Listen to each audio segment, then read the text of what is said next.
Drama के starting में इस कहानी के लीड कपल हाओजी और जियाओ को हम लोग रोमांस करते हुए देखते हैं। हाओजी जियाओ से पूछता है क्या वो उससे शादी करेगी। जियाओ हाँ कहती है और अगले ही दिन दोनों शादी का सर्टिफिकेट ले लेते हैं। लेकिन पंगा ये था कि कल रात अपने बॉयफ्रेंड यान से धोखा खाने के बाद जियाओ बहुत ड्रंक थी और वो गलती से हाओजी के साथ नाइट स्पेंड करती है और उससे शादी कर लेती है। हाओजी उसे अपना घर का एड्रेस बताते हुए कहता है मैं यहीं रहता हूँ, आज आना शिफ्ट होने के लिए, अभी ऑफिस के काम से मुझे जाना है, हम बाद में मिलते हैं। दोनों अपना नंबर एक्सचेंज करते हैं और हाओजी वहाँ से चले जाता है। जियाओ को नहीं पता था उसके एक डिसीजन से उसकी लाइफ यहाँ से पूरी तरीके से बदलने वाली है। उसके जाने के बाद जियाओ की बेस्टी उसे कॉल करती है। जियाओ ने अपनी बेस्टी को सब कुछ बता दिया था कि उसने क्या कांड किया है। कल रात यान से धोखा खाने के बाद कैसे उसने किसी और के साथ नाइट स्पेंड किया और उसी से शादी भी कर लिया। उसकी बेस्टी जियाओ को लेने के लिए आती है। वो कहती है कि बहन जल्दी चलो, मैं ना अपने बड़े भाई का कार लेकर के आई हुई हूँ और अगर उसे पता चल गया ना कि किसी ने उसके कार को टच किया है तो वो उसे छोड़ेगा नहीं। फ्लैशबैक में वो लोग याद करते हैं जो जियाओ के साथ हुआ, किस तरीके से जियाओ ने यान को किसी और लड़की के साथ देखा था। वो अपनी गलती एक्सेप्ट करने के बजाय जियाओ को ही कह रहा था तुम तो एक ऑर्फन हो, तुम्हें मेरे अलावा भला कौन ही प्यार करेगा और कौन ही रखेगा। वो खुलेआम जियाओ को धोखा दे रहा था। जियाओ से ब्रेकअप करके वहाँ से आ गई थी। उसकी बेस्टी खुश थी। जियाओ ने सही डिसीजन लिया था। एक चीटर के साथ रहना तो बहुत बड़ी ही गलती होती है। आफ्टर दैट वो दोनों जल्दी जल्दी वहाँ से निकलते हैं। जियाओ की दोस्त उसके हस्बैंड के बारे में जानना चाह रही थी, लेकिन जियाओ को उसके बारे में कुछ खास आइडिया नहीं था। वो बेइज्जती करते एक काम करते पहले घर चलते हैं ना, फिर मैं तुम्हारे हस्बैंड का पूरा जन्म पत्र निकलवाऊंगी कि कहीं तुमने किसी फ्रॉड से तो गलती से शादी नहीं कर लिया। जियाओ अपनी बेइज्जती के घर पर ही मोस्टली रहा करती थी। वो जब भी इस शहर में आती थी तो इस बार भी जियाओ उसे अपने घर ही लेकर के जाती है। दोनों घर पहुंचते हैं। हाओजी जियाओ को मैसेज करता है तुम्हें इनमें से कौन सी ज्वेलरी पसंद है। एक्चुअल में वो वेडिंग रिंग पसंद करने के लिए गया हुआ था।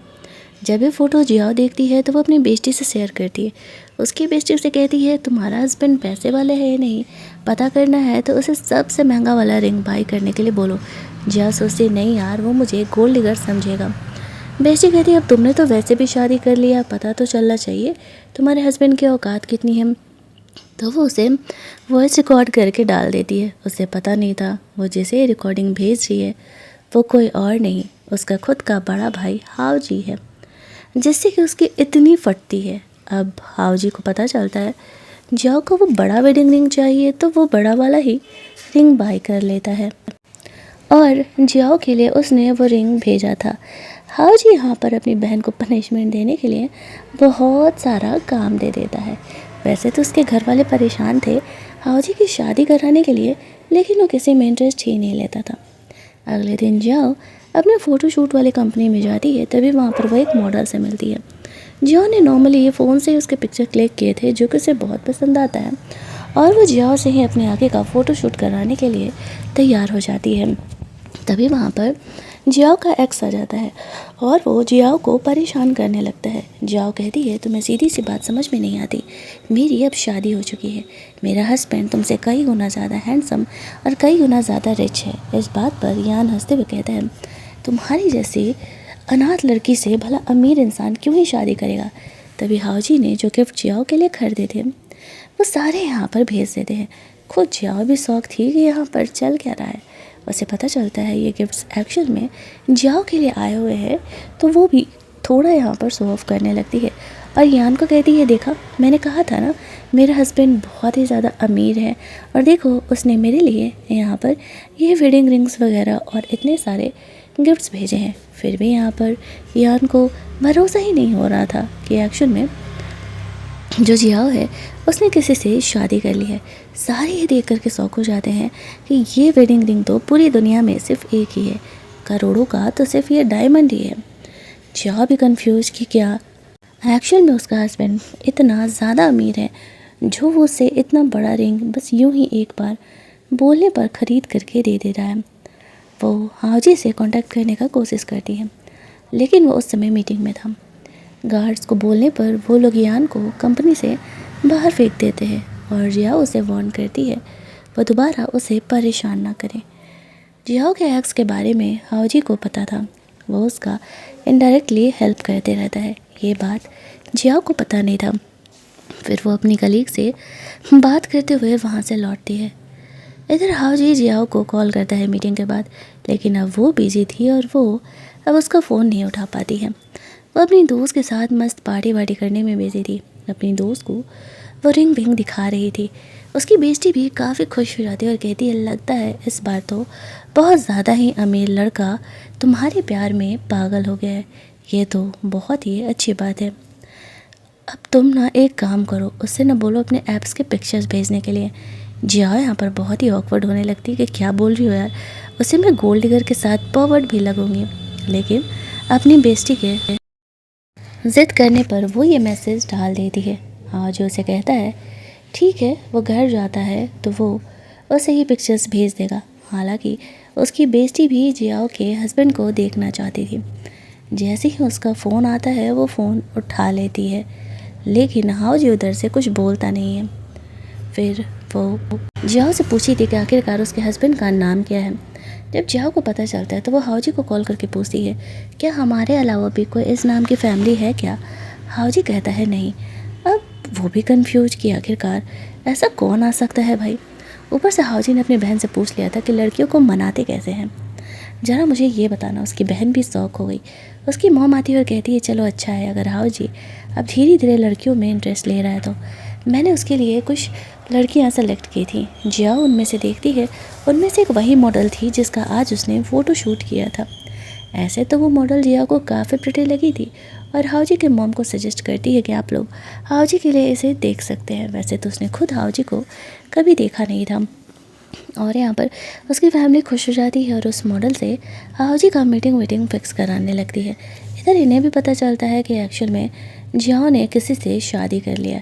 उसकी मॉम काफ़ी खुश थी और कहती है कि बेटा, जब तुमने शादी कर लिया है तो हमें भी मिलने के लिए लेकर के आओ। जियाओ की बेस्टी के 2 भाई थे, ये बात जियाओ को पता था, लेकिन उनमें से एक को भी अब तक जियाओ ने देखा नहीं था। इधर रात में हाओजी घर पहुंचता है और वो जियाओ को ऐप्स दिखाने के लिए वीडियो कॉल कर रहा था, लेकिन जैसे ही वो ये वीडियो कॉल करता है जियाओ उस फ़ोन को लेकर के दूसरे कमरे में चली जाती है ताकि उसकी बेस्टी ना देख पाए। वो लिटरली अपने चेस्ट मसल और एप्स को उसे दिखा रहा था, जिसे देख करके खुद जियाओ को शर्म आ रहा था और वो सोच रही थी कि वो ये क्या करिए यार, ना जाने हाओजी उसके बारे में क्या सोचेगा। हाओजी उससे पूछता है, आज तुम मेरे घर पर शिफ्ट नहीं हुई, तुम कब आ रही हो? जियाओ उसे कहती है कि जल्दी ही, अभी मैं अपनी बेस्टी के घर पर रुकी हुई हूँ, आगे आने वाले कुछ दिनों में मैं ज़रूर ही तुम्हारे घर पर आ जाऊँगी। ये कह के वो फ़ोन कट कर देती है।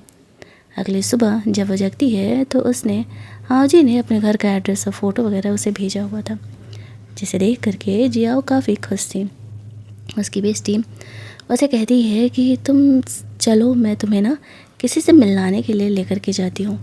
हालांकि जियाओ को पता नहीं था, लेकिन वो उसे कहती है, मैंने तुम्हें अपने छोटे भाई से मिलाने के लिए लेकर के जाता हूँ, वो ना बहुत ही ज़्यादा वाला फेमस है।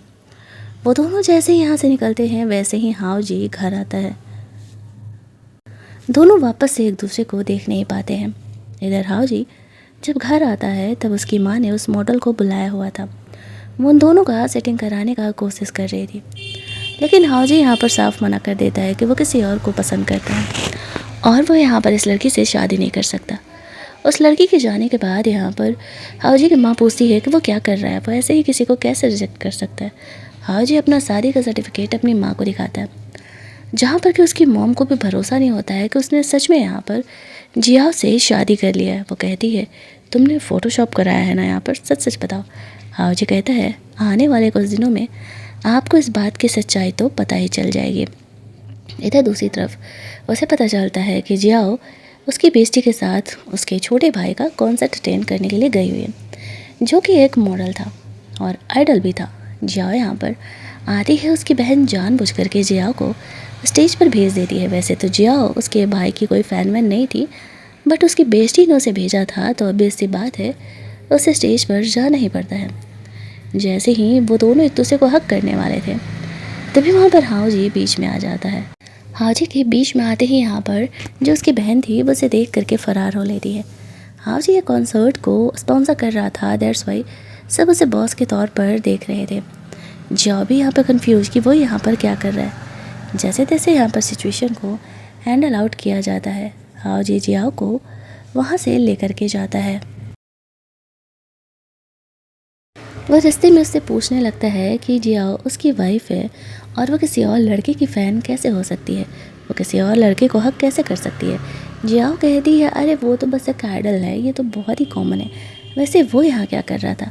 हाजो से कहता है कि मैं ये शो स्पॉन्सर कर रहा था और मैं तुम्हें ये वेडिंग रिंग देने के लिए आया हुआ था, तुमने तो वापस से मुझे वेडिंग रिंग लौटा दिया था। जियाओ से कहती है बहुत ही महंगा है, मेरी बेस्टी ने तो तुम्हारे साथ मजाक किया था। इस बात पर हाउजो से कहता है कोई बात नहीं, अब जब मैंने इसे तुम्हारे लिए ख़रीद लिया है तो ये तुम्हारा है, और मुझे लगता है कि जब हम दोनों ने शादी कर लिया है तो तुम्हें ये वेडिंग रिंग पहनना चाहिए। जो के पास कोई ऑप्शन नहीं था, उसे हाउजी का बात मानना पड़ता है।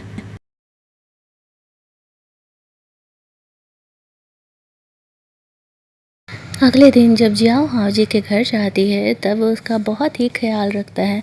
घर बहुत ही खूबसूरत था और वो जियाओ को बहुत ही पसंद आता है, लेकिन वो हाजी से कुछ चीज़ें क्लियर कर देना चाहती थी, जैसे कि वो दोनों एक दूसरे के लिए बहुत ही स्ट्रेंजर हैं। भले ही उनकी शादी हो गई है तो उन्हें अपने रिलेशनशिप को आगे बढ़ाने के लिए जियाओ को थोड़ा वक्त चाहिए था। हाजी उसकी फीलिंग को समझता है और उसे ओके कह देता है। हाजी आज रात यहीं रुकने वाली थी। जियाओ के साथ जियाओ जब अपने कमरे में जाती है तब हाजी जानबूझकर उसे थोड़ा छेड़ने, थोड़ा परेशान करने के लिए आ जाता है। जियाओ को लगता है कि बस किस करेगा, लेकिन वो उसे कहता है नहीं, मैं तो बस तुम्हें छेड़ रहा था, तुम आराम करो। उसके जाते ही जियाओ अपनी बेस्टी से बात कर रही थी। उसकी बेस्टी से कहती है तो तुम्हारा वो हस्बैंड किधर है। जियाओ कहती है वो बगल कमरे में सो रहा है, मैंने उसे कहा कि हमें एक होने के लिए थोड़ा वक्त चाहिए और वह इस बात के लिए मान गया। उसकी बेस्टी कहती है ऐसा तो नहीं है ना कि कहीं वो रोमांस से नहीं कर सकता। जियाओ कहती है नहीं, ऐसा कुछ भी नहीं है।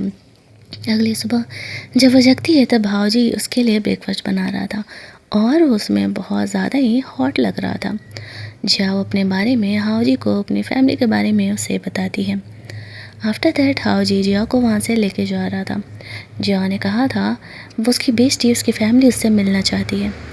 वो दोनों उसकी बेस्टी के घर पहुँचते हैं, लेकिन वहाँ जाने पे पता चलता है कि उसकी बेस्टी के ग्रैंडफादर की तबीयत ख़राब हो गई है, दैट्स वाई वो लोग वहाँ से जा चुके हैं। जियाओ हाऊजी को घर में अंदर लेकर के जाती है और उसे वहीं वेट करने के लिए बोलती है। उसकी बेस्टी अंदर हॉस्पिटल में थी और उसे कॉल करती है कि हम आज तो हाजी से नहीं मिल पाएंगे। हाजी यहाँ पर वेट कर रहा था। जियाओ अपना सामान पैक कर रही थी ताकि अपनी बेस्टी के घर से वो यहाँ पर आए और सामान लेकर के हाजी के साथ स्टे करने के लिए चले जाए। वहीं दूसरी तरफ हाजी ने ग्रैंडफादर को तबीयत ख़राब होने का एक्टिंग करने के लिए बोला था। ये लोग वहाँ से निकलते हैं। अगले दिन उसका एक्स जियाओ को वापस आकर के काफ़ी परेशान करने लगता है। जियाओ उसे समझा समझा करके थक गई थी। उसे उस चीटर के साथ नहीं रहना और साथ ही में उसकी शादी हो चुकी है। वो कहता है ठीक है, बुलाओ अपने हस्बैंड को, मैं ऐसे तुम्हारी बात का भरोसा नहीं करने वाला।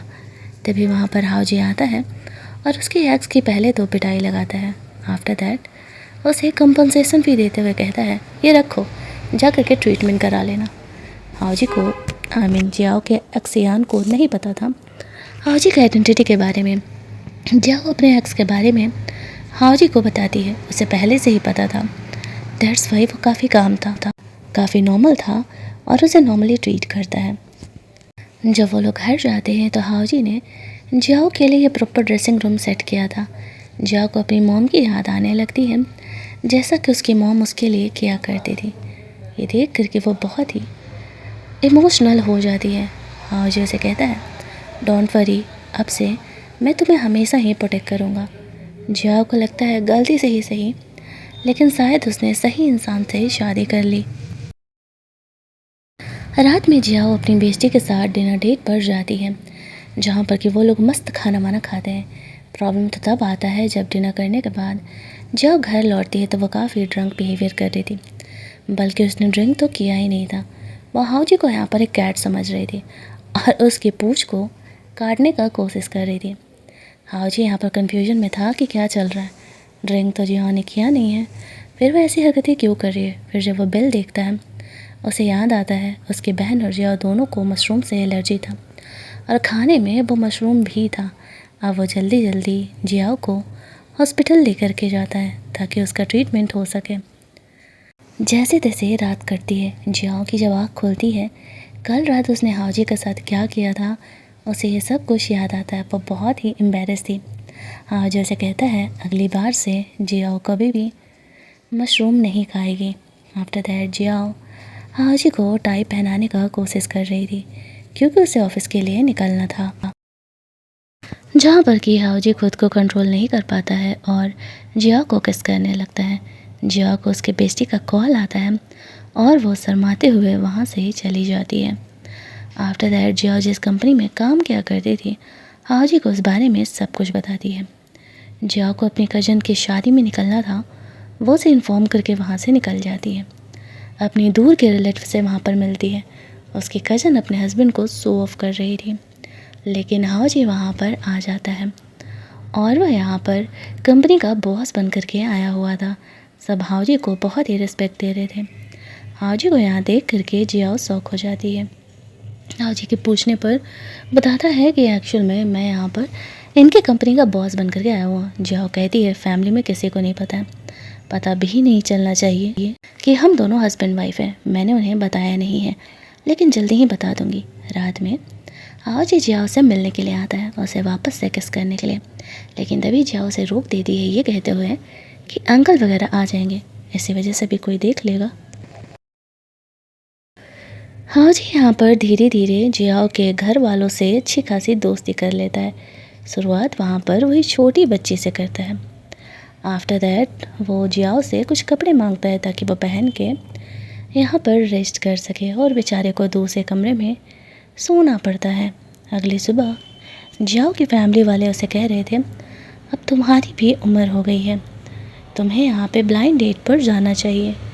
अब जियाओ ने उन्हें बताया नहीं था कि उसने शादी कर ली है, तो वो उन्हें मना भी नहीं कर सकती थी। लेकिन हाओजी जब इन बातों को सुनता है तो कहीं ना कहीं उसे काफ़ी जेलस होने लगता है। जियाओ जैसे तैसे करके सिचुएशन को संभालती है। जब वो दोनों शादी से लौटते हैं तो हाओजी जियाओ को किस करता है और कहता है तुमने हमारे बारे में क्यों नहीं बताया। जियाओ कहती है ये अचानक से बताना थोड़ा सही नहीं होता ना, ऊपर से तुम इतने अमीर हो, उनकी कंपनी के बॉस हो, उन्हें बातें पसती नहीं। हाओजी उसकी फीलिंग को समझता है। सीन शिफ्ट होता है। हाओजी अपने बिजनेस ट्रिप से लौटा था, अपने दोस्तों से मिलने के लिए क्लब चले जाता है, लेकिन यहाँ पर जो यान था जियाओ का एक्स सिचुएशन का फ़ायदा उठाता है। हाओजी के पास कुछ क्लब गर्ल्स को भेज देता है और जैसे ही वो लोग उसके पास जाकर के बैठती हैं हाओजी से फ्लर्ट करने लगती हैं। यान उनके पिक्चर्स को क्लिक कर लेता है और जियाओ को सेंड कर देता है। जैसे ही यहाँ पर जियाओ ये देखती है उसका दिल टूट जाता है। यान की तरह ही हाओजी भी उसे धोखा दे रहा है। वो अपना सामान पैक करके वहाँ से निकल ही रही थी कि तभी हाओजी वहाँ पर आ जाता है। जियाओ से पूछने लगता है क्या हुआ। जियाओ उसे फ़ोटो दिखाते हुए रियलिटी पूछती है। हाओजी उसे कहता है मुझे सिर्फ 10 मिनट दे दो, मैं सब कुछ क्लियर कर देता हूँ। वो अपने सेक्रेटरी को कॉल करता है और क्लब वालों से सीसीटीवी फुटेज मंगाता है, जहाँ पर वो दिखाता है कि देखो जैसे ही वो लड़कियाँ आई मैंने उन्हें रिजेक्ट कर दिया। साथ ही मुझे ये भी पता चलता है कि जियाओ के एक्स ने एक्चुअल में ये वीडियो और फ़ोटो उसे भेजा था उसे परेशान करने के लिए। जियाओ यहाँ पर हाओजी पर भरोसा करते हुए उसे माफ़ कर देती है। साथ ही में वो ये भी कहती है कि वो अभी भी एक ब्रोकन रिलेशनशिप से निकली है, तो वो कभी ये धोखा दोबारा नहीं बर्दाश्त कर पाएगी। हाओजी उसे किस करते हुए कहता है वो धोखा कभी जियाओ को देगा ही नहीं। अब जियाओ को तो उसने मना लिया, अब सज़ा देना था यान को, क्योंकि यान ने उन दोनों के बीच उस मिसअंडरस्टैंडिंग को क्रिएट किया था। तो वो यान को मिलने के लिए बुलाता है। यान तो खुश था, लेकिन उसका हालत ख़राब तब हो जाता है जब वो सामने हाओजी को देखता है। उसे पता नहीं था इस कंपनी का बॉस हाओजी है। हाओजी से कहता है तुमने मेरी वाइफ को परेशान किया है। पहले तो वो उसकी कंपनी को बैंकरप्ट करता है, इसके बाद यान को जेल भेज देता है फ्रॉड के केस में। जियाओ को इस बारे में कुछ भी नहीं पता था, लेकिन बस उसे इतना पता चलता है कि उसके एक्स को जेल भेज दिया गया है और वो ये सुन कर के बहुत ही खुश थी, कम से कम अब वो उसे परेशान नहीं करेगा। आफ्टर दैट यहाँ पर जो ऑफिस गर्ल थी वो जियाओ से बहुत ही जेलस होते रहती थी। आज यहाँ पर फ़ोटो शूट कराने के लिए आता है, वो तो स्पेशली जियाओ के लिए आया था, लेकिन उसकी जगह वो ऑफिस गर्ल चली जाती है। वो उसे रिजेक्ट कर देता है और बोलता है मैं यहाँ पर सिर्फ और सिर्फ फ़ोटो शूट कराऊँगा तो जियाओ से, और किसी से नहीं। अगर आप लोग उसे नहीं भेजोगे तो फिर मैं यहाँ पर काम नहीं करूँगा। अब उसका बॉस ये सुनते ही तुरंत जियाओ के पास जाता है और बोलता है जाओ जाओ जाकर के हाओजी का पिक्चर क्लिक करो। जब जिया वहाँ पर जाती है तब जाकर के हाओजी काम डाउन होता है। यहाँ कंपनी में किसी को नहीं पता था कि हाओजी और जियाओ जो है वो दोनों हस्बैंड वाइफ है। जिया यहाँ पर उसके कुछ फ़ोटोज़ क्लिक करते हैं, लेकिन उसे तो रोमांस करना था और फ़ोटो क्लिक करना छोड़ करके पहले दोनों यहाँ पर फुल ऑन वाला रोमांस करते हैं। इसके बाद इनकी फ़ोटो शूट तो होती ही रहेगी। जिया हाजी से पूछती है कि वो यहाँ क्या कर रहा है। हाजी उसे कहता है कि वो उसे मिस कर रहा था, तो मैंने सोचा क्यों ना मैं यहाँ चल करके तुम्हारी कंपनी में ही थोड़ा फ़ोटो शूट वगैरह करा लेता हूँ। इसके बाद जिया अपना काम कंप्लीट करती है। वो ऑफिस गर्ल और ज़्यादा जेलस होने लगती है। वो जिया को डिफेम करने का कोशिश करती है, लेकिन तभी हाजी बीच में आ जाता है और सबको क्लियर करता है जिया मेरी वाइफ है, मैं कोई उसका शुगर डैडी नहीं हूँ, जिसकी वजह से कि जिया की इमेज बच जाती है। सबको ऐसा लग रहा था कि जिया ने हाजी को अपना शुगर डैडी रखा हुआ है, इसी वजह से उसने उसी से पिक्चर क्लिक कराया और वो उसके इतने क्लोज भी है।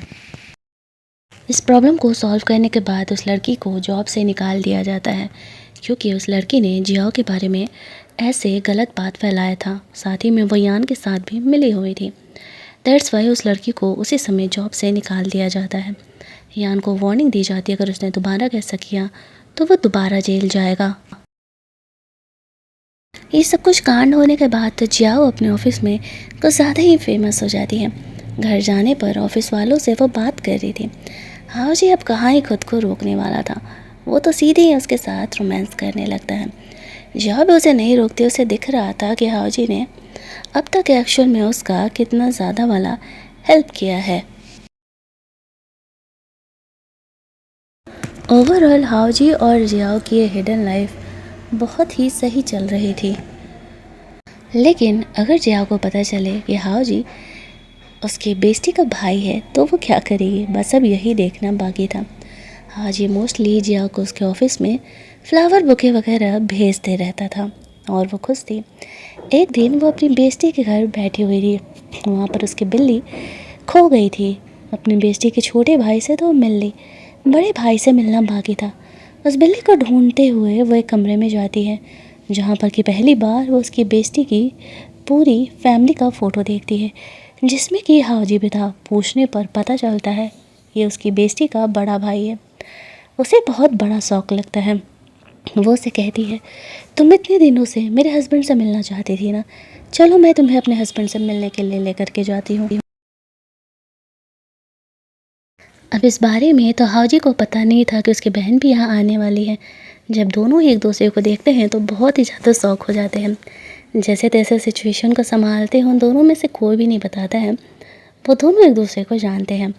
जब तब भी ये दोनों एक दूसरे के बारे में नहीं बताते हैं तो जियाओ को आ जाता है गुस्सा। बिजनेस ट्रिप पर जाने के बहाने वो वहाँ से निकल लेती है। जब ये बात हाउजी को पता चलता है तो वो समझ जाता है कि जियाओ को सब कुछ पता चल चुका है और वो उससे गुस्सा करके जा रही है। फाइनली वो अपना सारा मीटिंग छोड़ करके जियाओ को मनाने के लिए चले जाता है। कहानी का एंडिंग था वो उसे मना लेता है और हमारी ये स्वीट लविंग स्टोरी यहीं पर एंड कर दी जाती है। अगर आपको ये कहानी अच्छी लगी होगी, वीडियो को लाइक और शेयर करना मत भूलना। चैनल को सब्सक्राइब कर लेना ताकि नए वीडियोज़ के नोटिफिकेशन आपको मिलते रहें। चलिए जल्दी से मिल लेते हैं हम लोग एक और नई कहानी के हिंदी एक्सप्लेनेशन में।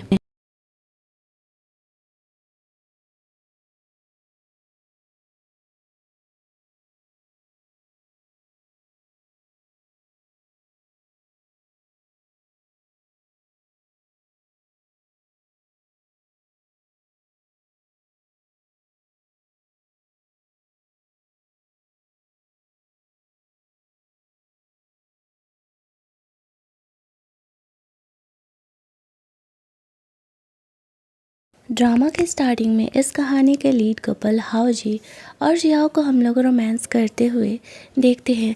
हाओजी जियाओ से पूछता है क्या वो उससे शादी करेगी। जियाओ हाँ कहती है और अगले ही दिन दोनों शादी का सर्टिफिकेट ले लेते हैं। लेकिन पंगा ये था कि कल रात अपने बॉयफ्रेंड यान से धोखा खाने के बाद जियाओ बहुत ड्रंक थी और वो गलती से हाओजी के साथ नाइट स्पेंड करती है और उससे शादी कर लेती है। हाओजी उसे अपना घर का एड्रेस बताते हुए कहता है मैं यहीं रहता हूँ, आ जाना शिफ्ट होने के लिए, अभी ऑफिस के काम से मुझे जाना है, हम बाद में मिलते हैं। दोनों अपना नंबर एक्सचेंज करते हैं और हाओजी वहाँ से चले जाता है। जियाओ को नहीं पता था उसके एक डिसीजन से उसकी लाइफ यहाँ से पूरी तरीके से बदलने वाली है। उसके जाने के बाद जियाओ की बेस्टी उसे कॉल करती है। जियाओ ने अपनी बेस्टी को सब कुछ बता दिया था कि उसने क्या कांड किया है। कल रात यान से धोखा खाने के बाद कैसे उसने किसी और के साथ नाइट स्पेंड किया और उसी से शादी भी कर लिया। उसकी बेस्टी जियाओ को लेने के लिए आती है। वो कहती है कि बहन जल्दी चलो, मैं ना अपने बड़े भाई का कार लेकर के आई हुई हूँ और अगर उसे पता चल गया ना कि किसी ने उसके कार को टच किया है तो वो उसे छोड़ेगा नहीं। फ्लैशबैक में वो लोग याद करते हैं जो जियाओ के साथ हुआ, किस तरीके से जियाओ ने यान को किसी और लड़की के साथ देखा था। वो अपनी गलती एक्सेप्ट करने के बजाय जियाओ को ही कह रहा था तुम तो एक ऑर्फन हो, तुम्हें मेरे अलावा भला कौन ही प्यार करेगा और कौन ही रखेगा। वो खुलेआम जियाओ को धोखा दे रहा था। जियाओ से ब्रेकअप करके वहाँ से आ गई थी। उसकी बेस्टी खुश थी। जियाओ ने सही डिसीजन लिया था। एक चीटर के साथ रहना तो बहुत बड़ी ही गलती होती है। आफ्टर दैट वो दोनों जल्दी जल्दी वहाँ से निकलते हैं। जियाओ की दोस्त उसके हस्बैंड के बारे में जानना चाह रही थी, लेकिन जियाओ को उसके बारे में कुछ खास आइडिया नहीं था। वो बेइज्जती करते काम करते पहले घर चलते हैं ना, फिर मैं तुम्हारे हस्बैंड का पूरा जन्म पत्र निकलवाऊंगी कि कहीं तुमने किसी फ्रॉड से तो गलती से शादी नहीं कर लिया। जियाओ अपनी बेइज्जती के घर पर ही मोस्टली रहा करती थी। वो जब भी इस शहर में आती थी तो इस बार भी जियाओ उसे अपने घर ही लेकर के जाती है।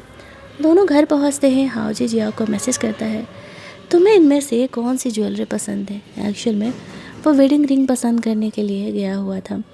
जब ये फ़ोटो जियाओ देखती है तो वो अपनी बेस्टी से शेयर करती है। उसकी बेस्टी उसे कहती है तुम्हारा हस्बैंड पैसे वाले है नहीं, पता करना है तो उसे सबसे महंगा वाला रिंग बाई करने के लिए बोलो। जियाओ सोचती नहीं यार वो मुझे गोल्ड डिगर समझेगा। बेस्टी कहती है अब तुमने तो वैसे भी शादी कर लिया, पता तो चलना चाहिए तुम्हारे हस्बैंड की औकात कितनी है। तो वो उसे वॉइस रिकॉर्ड करके डाल देती है। उसे पता नहीं था वो जैसे रिकॉर्डिंग भेज रही है वो कोई और नहीं उसका खुद का बड़ा भाई हाओजी है, जिससे कि उसकी इतनी फटती है। अब हाओजी को पता चलता है जियाओ को वो बड़ा वेडिंग रिंग चाहिए तो वो बड़ा वाला ही रिंग बाय कर लेता है और जियाओ के लिए उसने वो रिंग भेजा था। हाओजी यहाँ पर अपनी बहन को पनिशमेंट देने के लिए बहुत सारा काम दे देता है। वैसे तो उसके घर वाले परेशान थे हाओजी की शादी कराने के लिए, लेकिन वो किसी में इंटरेस्ट ही नहीं लेता था। अगले दिन जियाओ अपने फ़ोटोशूट वाली कंपनी में जाती है, तभी वहाँ पर वो एक मॉडल से मिलती है। जियाओ ने नॉर्मली ये फ़ोन से उसके पिक्चर क्लिक किए थे जो कि उसे बहुत पसंद आता है और वो जियाओ से ही अपने आगे का फ़ोटोशूट कराने के लिए तैयार हो जाती है।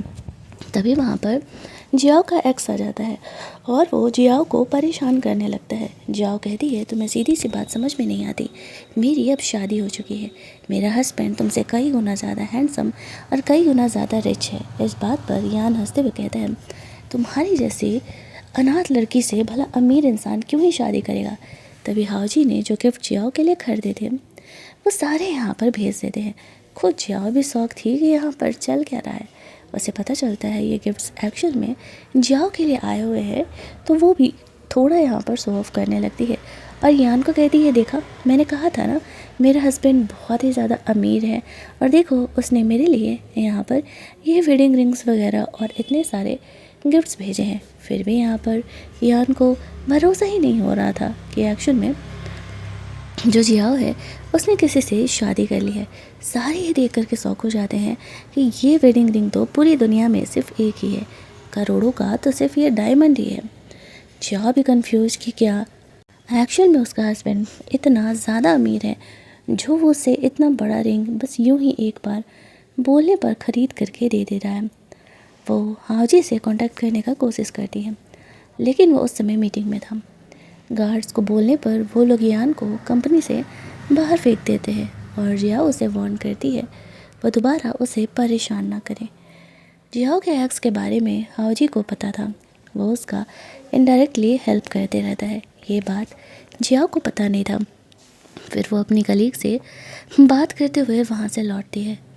इधर हाओजी जियाओ को कॉल करता है मीटिंग के बाद, लेकिन अब वो बिजी थी और वो अब उसका फ़ोन नहीं उठा पाती है। वो अपनी दोस्त के साथ मस्त पार्टी वार्टी करने में बिजी थी। अपनी दोस्त को वो रिंग विंग दिखा रही थी। उसकी बेस्टी भी काफ़ी खुश हो जाती है और कहती है लगता है इस बार तो बहुत ज़्यादा ही अमीर लड़का तुम्हारे प्यार में पागल हो गया है। ये तो बहुत ही अच्छी बात है। अब तुम ना एक काम करो, उससे ना बोलो अपने ऐप्स के पिक्चर्स भेजने के लिए। जिया यहाँ पर बहुत ही ऑकवर्ड होने लगती है कि क्या बोल रही हो यार, उससे मैं गोल्ड डिगर के साथ परवर्ट भी लगूंगी।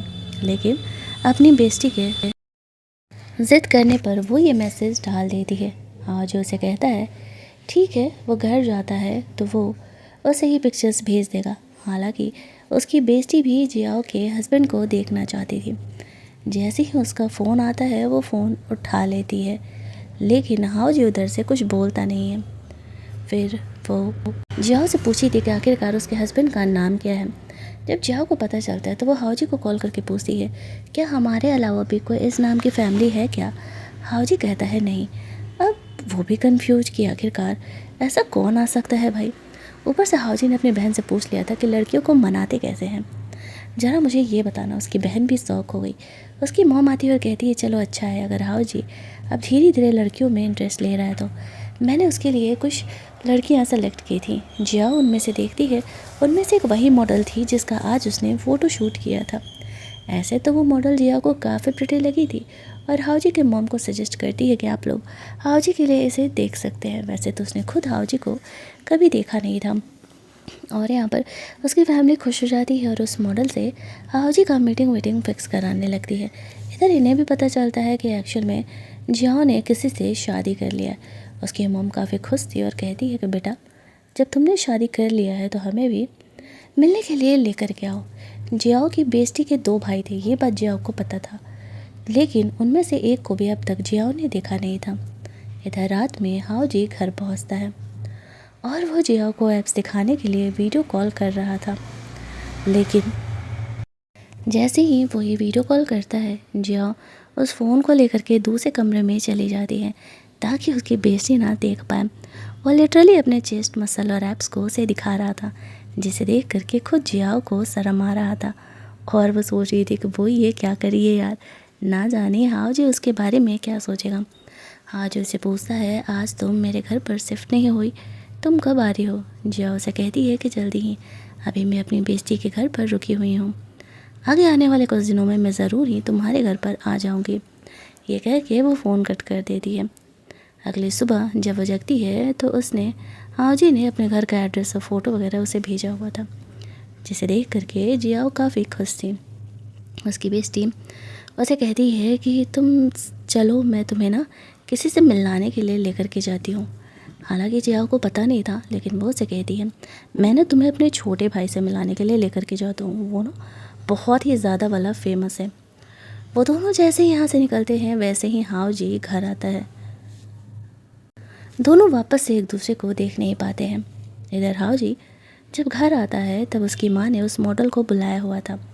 वो उन दोनों का सेटिंग कराने का कोशिश कर रही थी, लेकिन हाओ जी यहाँ पर साफ मना कर देता है कि वो किसी और को पसंद करता है और वो यहाँ पर इस लड़की से शादी नहीं कर सकता। उस लड़की के जाने के बाद यहाँ पर हाओजी की माँ पूछती है कि वो क्या कर रहा है, वो ऐसे ही किसी को कैसे रिजेक्ट कर सकता है। हाओजी अपना शादी का सर्टिफिकेट अपनी माँ को दिखाता है, जहाँ पर कि उसकी मॉम को भी भरोसा नहीं होता है कि उसने सच में यहाँ पर जियाओ से शादी कर लिया है। वो कहती है तुमने फ़ोटोशॉप कराया है ना यहाँ पर, सच सच बताओ। हाओजी कहता है आने वाले कुछ दिनों में आपको इस बात की सच्चाई तो पता ही चल जाएगी। इधर दूसरी तरफ उसे पता चलता है कि जियाओ उसकी बेस्टी के साथ उसके छोटे भाई का कॉन्सर्ट अटेंड करने के लिए गई हुई है, जो कि एक मॉडल था और आइडल भी था। जियाओ यहाँ पर आती है, उसकी बहन जानबूझ करके जियाओ को स्टेज पर भेज देती है। वैसे तो जियाओ उसके भाई की कोई फ़ैन वैन नहीं थी, बट उसकी बेस्टी ने उसे भेजा था तो ऑब्वियस सी बात है उसे स्टेज पर जाना ही पड़ता है। जैसे ही वो दोनों एक दूसरे को हक करने वाले थे तभी वहाँ पर हाओ जी बीच में आ जाता है। हाजी के बीच में आते ही यहाँ पर जो उसकी बहन थी वो उसे देख करके फ़रार हो लेती है। हाजी ये कॉन्सर्ट को स्पॉन्सर कर रहा था, दैट्स वाई सब उसे बॉस के तौर पर देख रहे थे। जियाओ भी यहाँ पर कंफ्यूज कि वो यहाँ पर क्या कर रहा है। जैसे तैसे यहाँ पर सिचुएशन को हैंडल आउट किया जाता है। हाजी जियाओ को वहाँ से लेकर के जाता है। वह रास्ते में उससे पूछने लगता है कि जियाओ उसकी वाइफ है और वो किसी और लड़के की फ़ैन कैसे हो सकती है, वो किसी और लड़के को हक कैसे कर सकती है। जियाओ कहती है अरे वो तो बस एक आइडल है, ये तो बहुत ही कॉमन है, वैसे वो यहाँ क्या कर रहा था। हाजो से कहता है कि मैं ये शो स्पॉन्सर कर रहा था और मैं तुम्हें ये वेडिंग रिंग देने के लिए आया हुआ था, तुमने तो वापस से मुझे वेडिंग रिंग लौटा दिया था। जियाओ से कहती है बहुत ही महंगा है, मेरी बेस्टी ने तो तुम्हारे साथ मजाक किया था। इस बात पर हाउजो से कहता है कोई बात नहीं, अब जब मैंने इसे तुम्हारे लिए ख़रीद लिया है तो ये तुम्हारा है, और मुझे लगता है कि जब हम दोनों ने शादी कर लिया है तो तुम्हें ये वेडिंग रिंग पहनना चाहिए। जो के पास कोई ऑप्शन नहीं था, उसे हाउजी का बात मानना पड़ता है।